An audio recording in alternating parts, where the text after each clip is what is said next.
Embora tenhamos lido todo o parágrafo, quero relembrá-los que todo esse parágrafo é uma oração de adoração. Todo o capítulo 1 praticamente é uma oração, mas a primeira parte desse capítulo, do versículo 3 ao versículo de número 14, o apóstolo Paulo introduz esta carta fazendo uma oração de louvor, de adoração, uma doxologia. E a primeira coisa que eu quero pensar com vocês nessas palavras é que uma igreja que bendiz a Deus é uma igreja teocêntrica.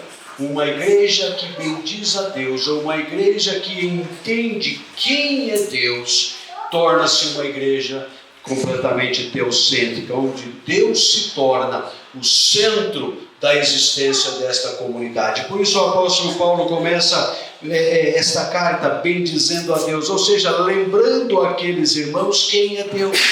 O que o apóstolo Paulo está mencionando logo na introdução desta carta é lembrar àquela igreja que a humanidade ou eles não são o centro da história, que existe alguém que é central em toda a existência e em toda a criação. Independente das circunstâncias com que aqueles irmãos ou nós estejamos vivendo, é sempre importante lembrar quem é o centro da história, quem é aquele que deve ser bendito, quem é aquele que é digno de todo louvor e de toda adoração. Por isso o apóstolo Paulo começa então lembrando aqueles irmãos que o centro da história não é de maneira nenhuma a igreja que se encontrava em Éfeso, não é de maneira nenhuma a humanidade, mas toda a Bíblia, de Gênesis a Apocalipse, tem uma centralidade, e a centralidade das Escrituras é Deus Trino, Pai, Filho e Espírito Santo. Por isso Paulo começa dizendo: bendito seja o Deus de nosso Senhor e Salvador Jesus Cristo. Irmãos, é importante sermos lembrados disso, porque diante das lutas, diante das circunstâncias, diante das adversidades da nossa vida, nós vamos nos esquecendo de quem é de fato o centro de todo o universo e de nossas vidas, e muitas vezes em busca de algum benefício, em busca de alguma conquista, em busca de alguma cura, alguma coisa que talvez de fato não seja lícito, nós vamos nos centralizando tanto no acontecimento e no galgar daquela busca, que passamos a pensar que o centro da história somos nós. E começamos a acreditar que de fato o que importa é que a gente alcance essa conquista que tanto buscamos, ou que tanto almejamos. E o apóstolo Paulo começa a lembrar aquela igreja, ou seja, lembrá-los de que uma igreja teocêntrica é sempre uma igreja que bendiz ao Senhor, é sempre uma igreja que tem como meta e consciência de que Deus é o centro de toda a existência, de todo o universo, de toda a criação, e Ele é digno de ser bendito em toda e qualquer circunstância de nossas vidas. Especialmente num tempo onde a maior parte, o maior índice de número de pregação está relacionado ao homem. Você nasceu para ser feliz, você nasceu porque você é filho do rei, você tem direito a isso, tem direito àquilo outro, e são tantas promessas que vai colocando o homem no centro de toda a existência, que a gente passa a pensar que Deus existe para fazer ou realizar as nossas vontades, e nos esquecemos que independente do momento ou da circunstância com que Ele conduz a história da nossa vida, Ele continua sendo bendito, digno de toda adoração, digno de todo louvor. E o apóstolo Paulo então começa esta carta com essas 3 palavras, lembrando aquela igreja quem é o centro da humanidade, é o centro da história. Paulo está dizendo: não é vocês, não é a humanidade, não é o homem o centro da história. A Bíblia de Gênesis a Apocalipse, existe uma história central, é Deus criando, é Deus vindo ao encontro de homens pecadores, é Deus redimindo homens que estão mortos em seus delitos e pecados, e Ele faz tudo isso graciosamente para manifestar a sua graça, a sua bondade, o seu poder, a sua misericórdia. Paulo está dizendo àquela igreja que vivia em meio a tantas perseguições, inclusive uma adoração ou um templo construído naquela cidade, com o intuito de adorar Diana ou Artemis, como era conhecido pelos romanos. E Paulo está dizendo, não inclinem ou não baixem a cabeça de vocês, mantenham o olhar, a mente de vocês fixa em um trono estabelecido nos céus, e lembre que Ele soberanamente rege e governe todas as coisas, independente das circunstâncias. Todas as coisas cooperam para o bem daqueles que amam a Cristo. Não importa qual sejam as circunstâncias, Paulo está lembrando.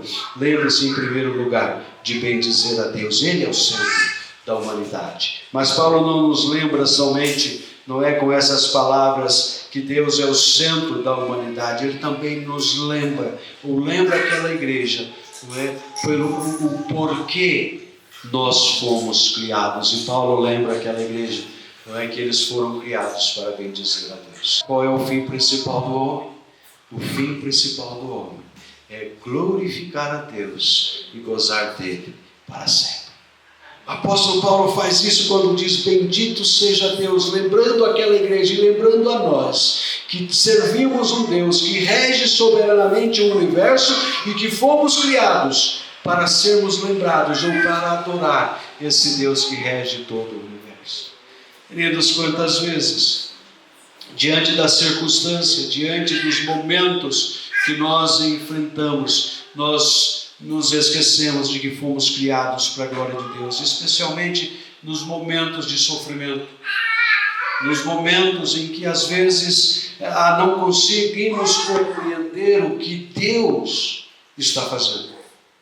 E esses momentos abatem ou nos assolam das mais variadas circunstâncias, seja pelas nossas próprias cobiças, seja pela cultura em que nós vivemos, seja pelo próprio diabo, que continuamente tenta oprimir a nossa vida e nos fazer esquecer da razão pela qual nós fomos criados. E Paulo está dizendo, olha, lembrem-se de que Deus deve ser bendito. Primeiro, porque Ele é Deus criador de todas as coisas. E Ele criou todas as coisas de forma livre, espontânea. Não havia em Deus necessidade alguma. Não é? E Deus estabelece que criaria o universo, e mesmo sabendo que o homem criado e colocado num lugar específico, criado com o propósito de fato de torná-lo um ser especial, a coroa da criação, esse ser ou esse homem se rebelaria contra Deus. Deus não mudou os seus planos nem os seus projetos. Ele continua estabelecendo todas as coisas para o louvor da tua glória e para demonstrar no tempo presente essa misericórdia grandiosa de Deus para com miseráveis pecadores. E Paulo está dizendo, não esqueçam disso. Deus deve ser louvado e você deve, em momentos ainda que sejam mais difíceis e incompreensíveis naquele momento, lembre-se que a razão pela qual você foi criado é para a glória de Deus. Queridos, Deus, quando permite algo na nossa vida, Ele tem como meta o nosso próprio bem. Ele prometeu isso. Todas as coisas cooperariam para o bem daqueles que amam a Cristo. Se você procurar o significado da palavra todas, não é?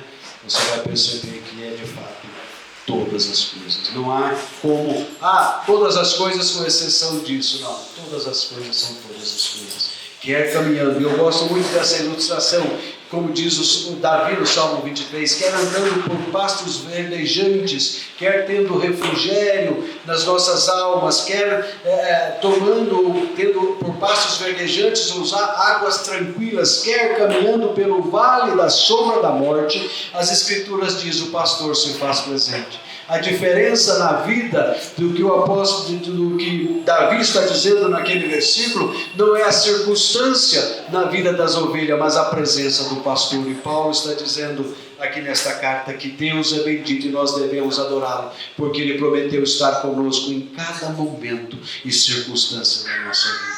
Quer desfrutando das conquistas, dos planejamentos bem-sucedidos na nossa vida, quer enfrentando momentos de adversidade, Paulo está dizendo, lembre de uma coisa, o propósito pelo qual você foi criado é dar glória a Deus, é honrá-lo em toda circunstância.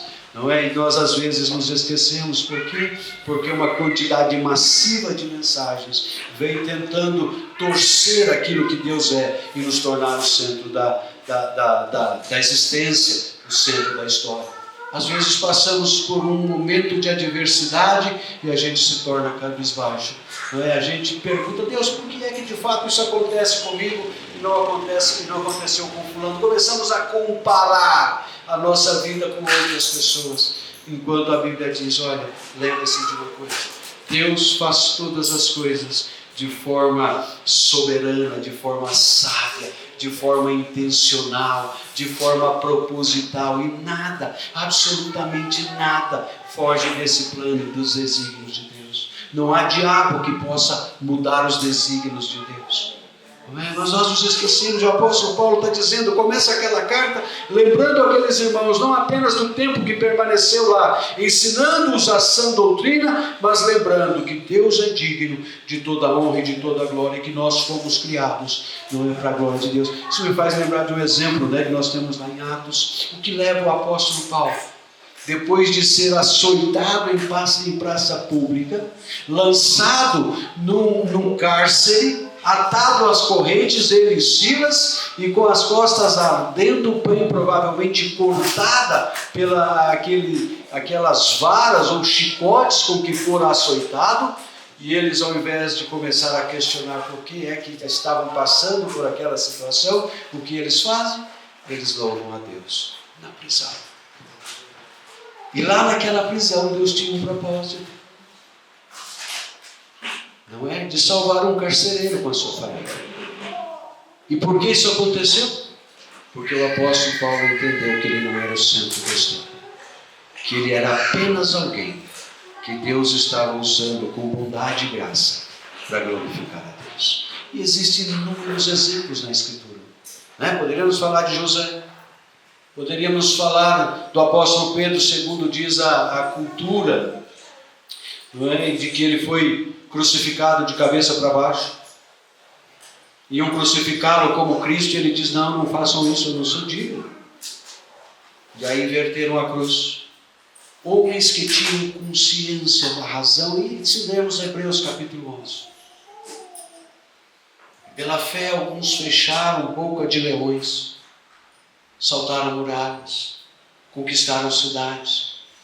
Mas quando chegamos no meio do capítulo 11, diz: e pela mesma fé, uns foram comidos por feras, cerrados ao meio, crucificados e tantas outras coisas. E por que passaram por aquilo? Porque lembraram do que Paulo está dizendo: bendito seja Deus.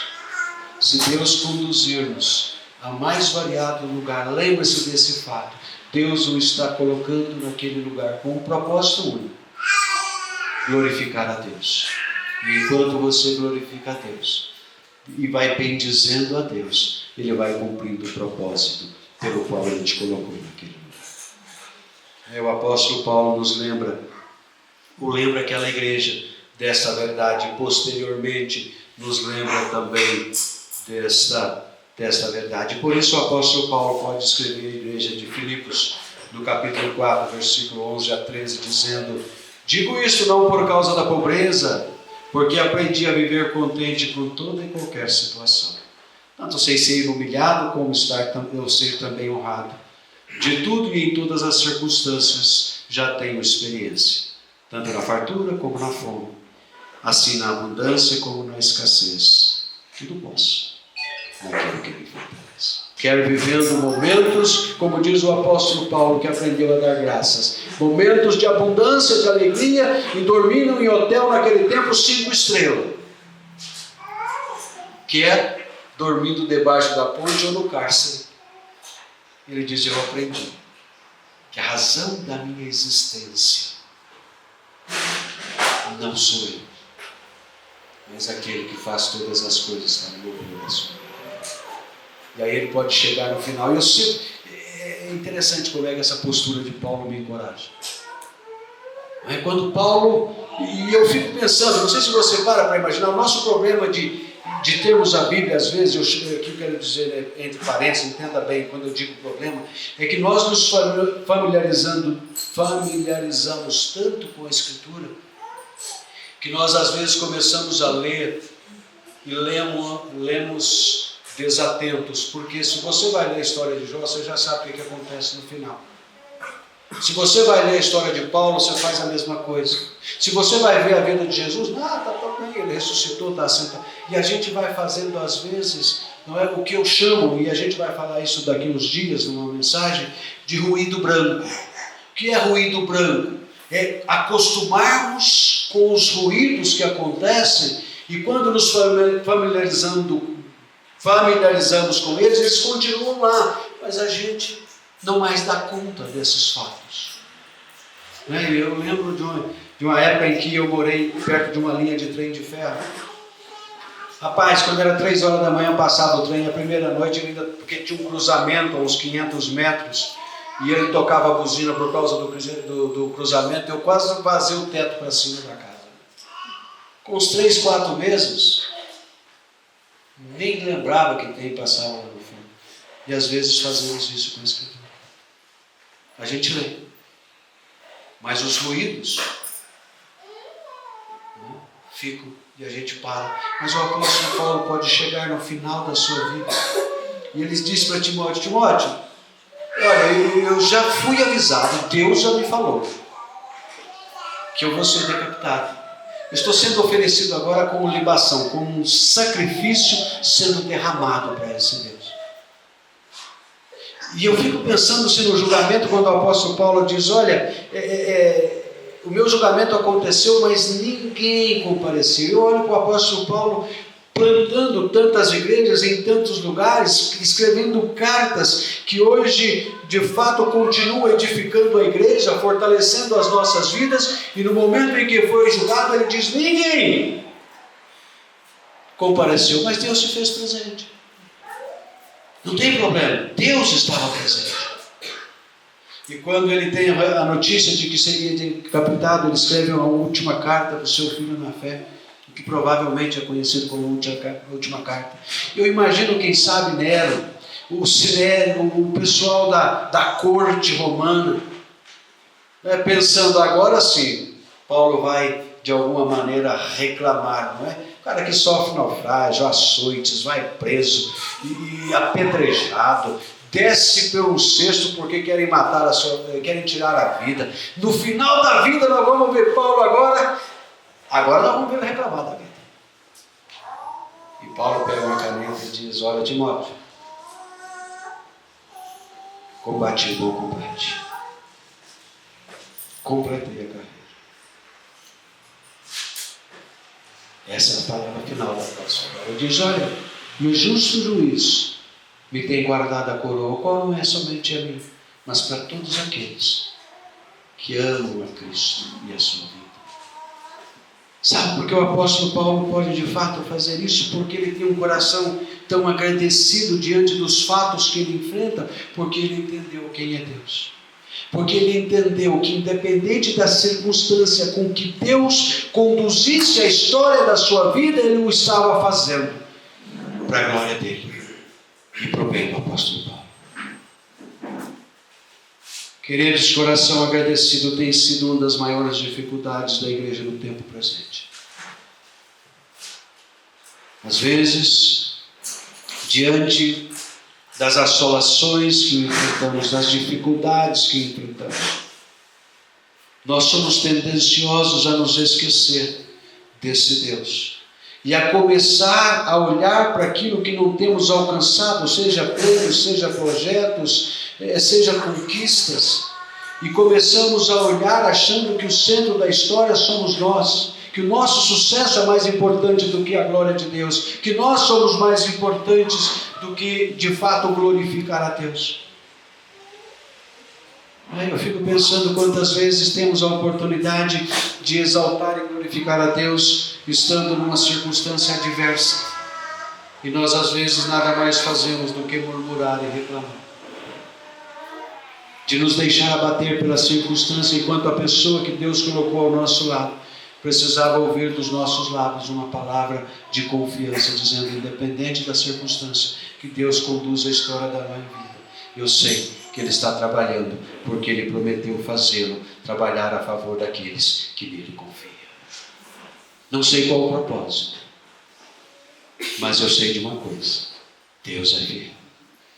Não é isso, exala, isso engrandece o nosso senso de louvor e adoração a Deus. Há circunstâncias em que são difíceis, sim, não é? Nós devemos lembrar que fomos escolhidos para a glória de Deus, fomos redimidos para a glória de Deus, fomos selados com o Espírito Santo para a glória de Deus. Tudo centraliza na glória de Deus. Jonathan Edwards disse que Deus é glorificado não apenas pela sua glória a ser vista, mas por ela ser amada.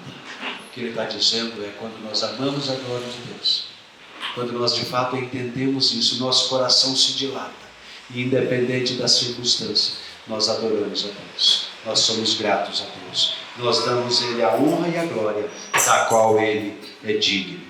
E para a gente terminar, o nosso último e terceiro ponto: a igreja que bendiz a Deus é uma igreja que vive, então, para a sua glória. Reconhece quem é Deus, que Ele é a coisa mais importante na nossa história, que fomos criados para a glória de Deus, tornando-se, tendo um coração dilatado e agradecido, ao invés de focar naquilo ou nas dificuldades, olhamos para trás. Eu não sei se é no nosso hinário que tem um cântico que diz: vem contá-las todas de uma vez e verás surpreso quanto Deus já fez. Esse é o desafio das Escrituras. Ao invés de focar para aquilo que Deus ainda não tem dito sim, não é? Talvez espere, ou mesmo talvez um não de Deus. Olhe para as coisas, porque diz as Escrituras. As Escrituras dizem que quando nós não existíamos, quando não havia nada de nós, substâncias informes, Deus não apenas nos conheceu, mas Ele decretou toda a história da nossa vida. E quantas vezes, se você voltar no passado, Deus o abençoou de forma tão preciosa, livrando, sustentando, abrindo portas onde você jamais esperava que havia porta, fechando portas para o seu próprio bem, e o trouxe até aqui. Por isso o apóstolo Paulo olha para essas coisas e diz: se Ele nos deu aquilo que é mais precioso, se Ele nos deu Cristo Jesus, não nos dará com Ele as demais coisas? Deus é diferente da gente, né? Eu, como pai, agora como avô, a gente começa a dar brinquedos menos dolorosos para as crianças, né?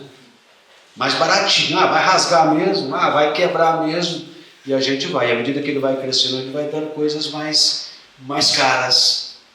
Deus faz o inverso. Mesmo sabendo da nossa incapacidade de valorizar, Ele nos dá o que Ele tem mais precioso. Aí o apóstolo Paulo vai dizer: se Ele já deu para vocês adoção, remissão, perdão, o que é essas coisas do dia a dia comparado com isso? Quando nós de fato entendemos isso, passamos a viver para a glória de Deus. O nosso trabalho se torna um motivo de glorificar a Deus. Os nossos relacionamentos se tornam uma maneira de glorificar a Deus. As nossas conquistas se tornam uma maneira de glorificar a Deus.